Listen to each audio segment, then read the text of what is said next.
নমস্কাৰ এই মুহূৰ্তত আহি পৰিছে সন্ধিয়াৰ কেইবাটাও গুৰুত্বপূৰ্ণ খবৰ। আজি হৈছে 2 ফেব্ৰুৱাৰী। লাখ লাখ মহিলাৰ একাউণ্ট সোমাব 10,000 কোটি টকা। চৰকাৰে 2025 বৰ্ষৰ বাজেটত কেইবাটাও গুৰুত্বপূৰ্ণ সিদ্ধান্ত গ্ৰহণ কৰিছে।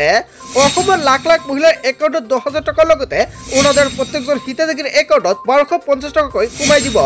যদি আপুনি নতুনকৈ অৰুণোদয় আঁচনিৰ বাবে আবেদন কৰিছে তেনে ক্ষেত্ৰত আপোনাৰ বাবে এটা ভাল খবৰ। লগতে পিএম কিষাণৰ প্ৰত্যেকজন হিতাধিকাৰীৰ বাবে বাজেটত কেইবাটাও গুৰুত্বপূৰ্ণ সিদ্ধান্ত গ্ৰহণ কৰা হৈছে।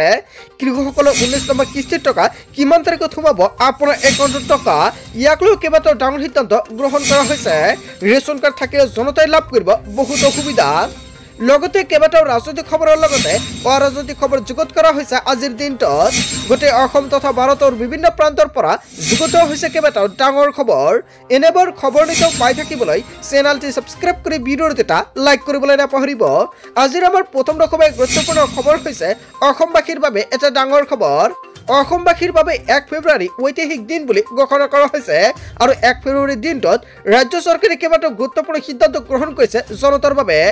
লগতে কেন্দ্ৰীয় চৰকাৰে অসমক দিলে 7 টকাকৈ বৃহৎ উপহাৰ। কি উপহাৰ দিলে অসমবাসীক সম্পূৰ্ণকৈ উল্লেখ কৰা হৈছে 2025 বৰ্ষৰ বাজেটত। নামৰূপত 12 লাখ মেট্ৰিক টন ইউৰিয়া সাৰ কাৰখানাৰ কথা ঘোষণা কৰা হৈছে 2025 বৰ্ষৰ বাজেটত। 10,000 কোটি টকা বিনিয়োগ কৰা হ'ব এই সাৰ কাৰখানাত। ইয়াৰ ফলত ৰাজ্যত সৃষ্টি হ'ব বৃহৎ সংখ্যক নিযুক্তি। ক্ষুদ্ৰ উদ্যোগ আৰু উদ্যোগীসকলক দেশৰ অৰ্থনীতিৰ বিকাশৰ ইঞ্জিন হিচাপে প্ৰতিষ্ঠা কৰা। প্ৰথমবাৰৰ বাবে মহিলা অনুসূচিত জাতি আৰু অনুসূচিত জনজাতিৰ উদ্যোগীসকলক 2 কোটিলৈকে সমৰ্থন। 12 লাখ টকালৈকে আয়কৰ ৰেহাই দিয়া হ'ব। 2030 চনৰ ভিতৰত 24খন চিকিৎসা মহাবিদ্যালয় নিৰ্মাণ কৰাৰ লক্ষ্য। ৰাষ্ট্ৰীয় দুৰ্যোগ সাহায্য পুঁজিৰ আবণ্টন আৰু ৰাষ্ট্ৰীয় দুৰ্যোগ প্ৰশমন পুঁজি 3,102 কোটি টকালৈকে বৃদ্ধি কৰা হ'ব আৰু ইয়াৰ জৰিয়তে বিকাশ আৰু উন্নয়নৰ ক্ষেত্ৰত অসমে লাভ কৰিব বিশেষ ভূমিকা। অসমবাসীৰ বাবে 1 ফেব্ৰুৱাৰী ঐতিহাসিক দিন বুলি ঘোষণা কৰা হৈছে আৰু 2025 বৰ্ষৰ বাজেটত কেইবাটাও গুৰুত্বপূৰ্ণ সিদ্ধান্ত গ্ৰহণ কৰিছে চৰকাৰে। হয় বন্ধু-বান্ধৱীসকল, আৰু বহুকেইটা উল্লেখ কৰা হৈছে। লগতে কৃষকসকলেও কেইবাটাও ডাঙৰ সিদ্ধান্ত গ্ৰহণ কৰিছে 2025 বৰ্ষৰ বাজেটত। তাৰ পিছত অসমবাসী ৰাজক জনাইছে আমাৰ পৰৱৰ্তী খুবেই গুৰুত্বপূৰ্ণ খবৰ। লগতে ডাঙৰ খবৰ, অসমৰ মুখ্যমন্ত্ৰী ডক্টৰ হিমন্ত বিশ্ব শৰ্মা চৰকাৰে প্ৰতিগৰাকী যুৱক যুৱতীক লৈ আনিছে কেইবাটাও ভাল খবৰ। মুখ্যমন্ত্ৰী আত্মনিৰ্ভৰ আঁচনিক লৈ বিশেষ ঘোষণা কৰা হৈছে। ছেপ্টেম্বৰ অক্টোবৰত প্ৰদান কৰা হ'ব 1 লাখ টকা। 1,62,000 যুৱক যুৱতীয়ে ইতিমধ্যে পঞ্জীয়ন কৰিছে এই আঁচনিৰ বাবে। 2 লাখৰ পৰা 5 লাখ পাবলৈ মুকলি কৰি দিয়া হ'ল আবেদনৰ পৰ্টেল। আজিৰ পৰা এমাহৰ ভিতৰত এই আবেদন পৰ্টেলত কৰিব লাগিব আৰু আপুনি কেনেকুৱাকৈ আবেদন কৰিব, কি নথি পত্ৰৰ প্ৰয়োজন হ'ব, ইয়াৰ পিছতে অনুষ্ঠিত হ'ব সাক্ষাৎকাৰ। 75,000 যুৱক যুৱতী নিৰ্বাচিত হ'ব এই আঁচনিৰ বাবে। ইয়াৰ উপৰিও 1 লাখ যুৱক যুৱতীয়ে ভৱিষ্যতে লাভ কৰিব এই আঁচনিৰ সুবিধা। মুখ্যমন্ত্ৰী ডক্টৰ হিমন্ত বিশ্ব শৰ্মাই মহিলালৈ কেইবাটাও ভাল খবৰ দিলে।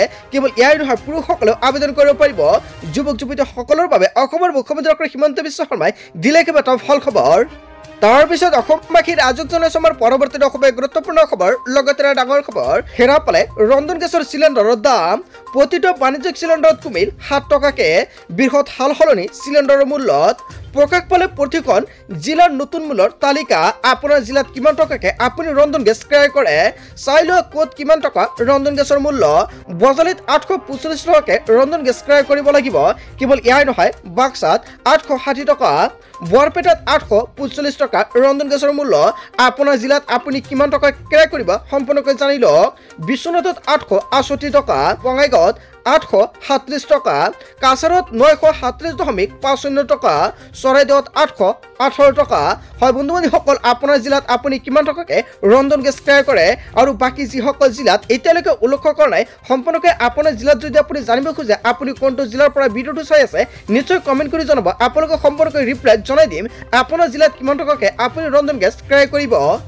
তাৰ পিছত অসমবাসী ৰাজক জনাইছে আমাৰ পৰৱৰ্তী খুবেই গুৰুত্বপূৰ্ণ খবৰ। লগতে ডাঙৰ খবৰ, 2025-26 কেন্দ্ৰীয় বাজেটত চহকী কৰিব বিহাৰ আৰু অন্ধ্ৰ প্ৰদেশক আৰু 2025 বৰ্ষৰ বাজেটত কেইবাটাও ডাঙৰ সিদ্ধান্ত গ্ৰহণ কৰিছে। নীতিশ কুমাৰ আৰু চন্দ্ৰবাবু নাইডুৰ দাবী পূৰণ কৰিলে এইবাৰৰ বাজেটত। কোটি কোটি টকাৰ প্ৰকল্পৰ বাবে বৃহৎ ধনৰাশি ঘোষণা বিহাৰ আৰু অন্ধ্ৰ প্ৰদেশৰ বাবে। চন্দ্ৰবাবু নাইডুৱে মুখ্য প্ৰকল্পৰ বাবে দাবী কৰিছিল ধন আৰু নাইডুৰ দাবী ৰক্ষা কৰিবলৈ এই বৰ্ষৰ বাজেটে কিয়নো 30,436 কোটি টকা এৰি দিলে অন্ধ্ৰপ্ৰদেশৰ বাবে। অন্ধ্ৰপ্ৰদেশৰ ৰাজধানী অমৰাৱতীৰ বিকাশৰ বাবে বাজেটত 15,000 কোটি টকাৰ ঘোষণা কৰা হৈছে। বিহাৰৰ বাবে ৰাষ্ট্ৰীয় খাদ্য প্ৰযুক্তি প্ৰতিষ্ঠান স্থাপনৰ ঘোষণা কৰা হৈছে। বিহাৰৰ মিথিলঞ্জৰ বাসিন্দা উপকৃত হ'ব পৰকৈ বাজেটত বৃহৎ ঘোষণা কৰিছে বিত্তমন্ত্ৰী নিৰ্মলা সীতাৰমণে। কেৱল এয়াই নহয়, মাখানা বোৰ্ড গঠনৰ জৰিয়তে মাখানা খেতিৰ লগতে জড়িতসকলে লাভ কৰিব বিশেষ সুবিধা। বিহাৰৰ পাটনা বিমানবন্দৰৰ উন্নয়নৰ বাবে ঘোষণা কৰা হৈছে বাজেটত। বিহাৰত নতুনকৈ 3টা বিমানবন্দৰ নিৰ্মাণৰ ঘোষণা কৰা হৈছে বাজেটত। আৰু অজিত পাৱাৰ দাবীদাৰ ৰক্ষা কৰিছে বাজেট। আৰু পুনে মেট্ৰোৰ বাবে কেইবাটাও গুৰুত্বপূৰ্ণ সিদ্ধান্ত গ্ৰহণ কৰিছে। পুনে মেট্ৰোৰ বাবে 837 কোটি টকা ঘোষণা কৰা হৈছে। মহাৰাষ্ট্ৰৰ কৃষি ব্যৱসায় নেটৱৰ্ক লগতে চুম্বক প্ৰকল্পৰ বাবে 596 কোটি টকা ঘোষণা কৰা হৈছে। মুম্বাই মেট্ৰোৰ বাবে 1,600 কোটি টকাৰ কথা ঘোষণা কৰিছে বাজেটত। নগৰ উন্নয়নৰ বাবে 1,094 কোটি টকাৰ কথা ঘোষণা কৰিছে বাজেটত।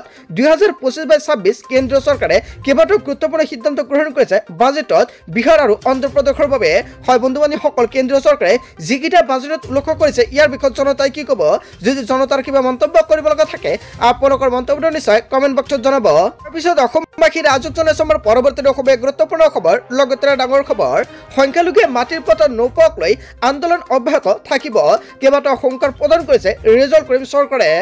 যি চৰকাৰ নহওক কিয় চহৰবাসীক ৰাইজক সহায় নকৰে। হয় বন্ধু বান্ধৱীসকল, যি চৰকাৰে নহওক কিয় চহৰবাসী ৰাইজক সহায় নকৰে বুলি মন্তব্য কৰিছে।